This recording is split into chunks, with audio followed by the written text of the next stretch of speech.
CNN, a group of white supremacists, screaming racial, ethnic and misogynistic epithets, rallied in Charlottesville, Virginia, on Saturday.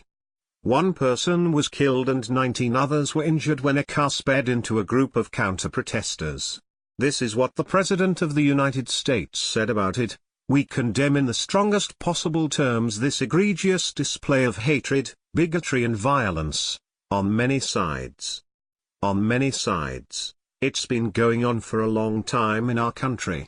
Not Donald Trump, not Barack Obama. This has been going on for a long, long time." It's hard to imagine a less presidential statement in a time in which the country looks to its elected leader to stand up against intolerance and hatred. Picking a worst from Donald Trump's statement, delivered from his Bedminster, New Jersey, golf club, isn't easy.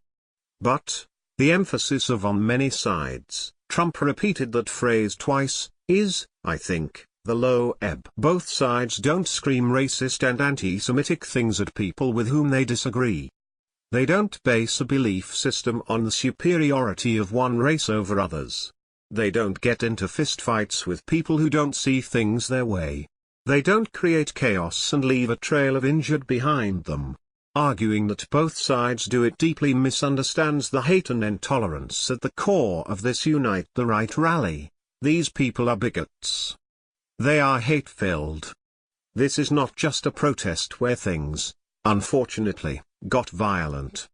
Violence sits at the heart of their warped belief system. Trying to fit these hate-mongers into the political/ideological spectrum, which appears to be what Trump is doing, speaks to his failure to grasp what's at play here.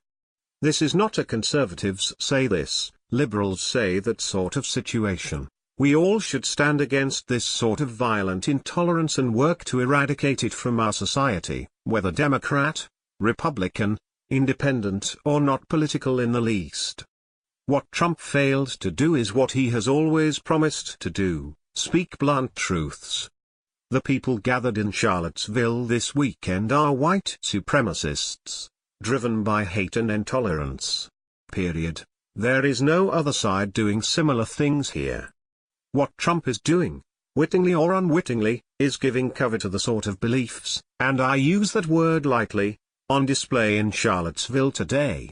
Chalking it all up to a violent political rhetoric that occurs on both sides and has been around for a very long time contextualizes and normalizes the behavior of people who should not be normalized.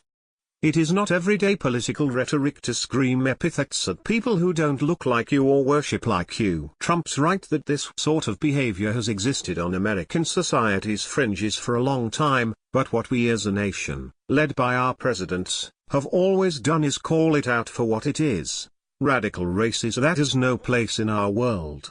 So, that's the big one.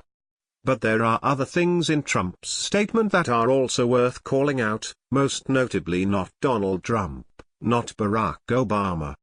What Trump is doing here is preemptively absolving himself of blame for creating a political climate in the country in which people like these Unite the Right demonstrators feel emboldened enough to rally in public. Not my fault, Trump is saying. There were hate groups and hate speech under Obama too. With someone dead and more than 24 people injured, this is, of course, not the time for assigning blame, or for making political calculations. This is a time to say, we stand together against what we saw in Charlottesville today. Trump didn't do that, not even close. Then, last but not least, is what Trump said a few paragraphs after his "on many sides" comment. Here it is. Our country is doing very well in so many ways. We have record, just absolute record employment. We have unemployment, the lowest it's been in almost 17 years. We have companies pouring into our country, Foxconn and car companies, and so many others. They're coming back to our country. We're renegotiating trade deals to make them great for our country and great for the American worker. We have so many incredible things happening in our country. So when I watch Charlottesville, to me it's very, very sad. Really?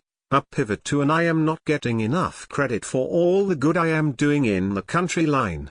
with scenes of hatred splashed across TV screens, with someone dead. This speech is not the time to tout your accomplishments. I mean, we're renegotiating trade deals to make them great for our country.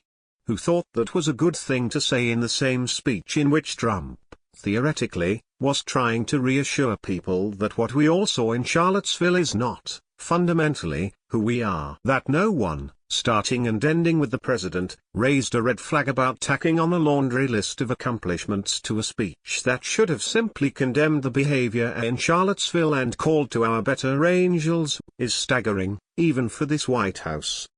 There are moments where we as a country look to our president to exemplify the best in us.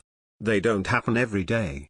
Sometimes they don't happen every year. But, when they do happen, we need the person we elected to lead us to, lead us. What do you think about this news? Scroll down and comment. Thanks for watching. Please subscribe. Goodbye, see you again.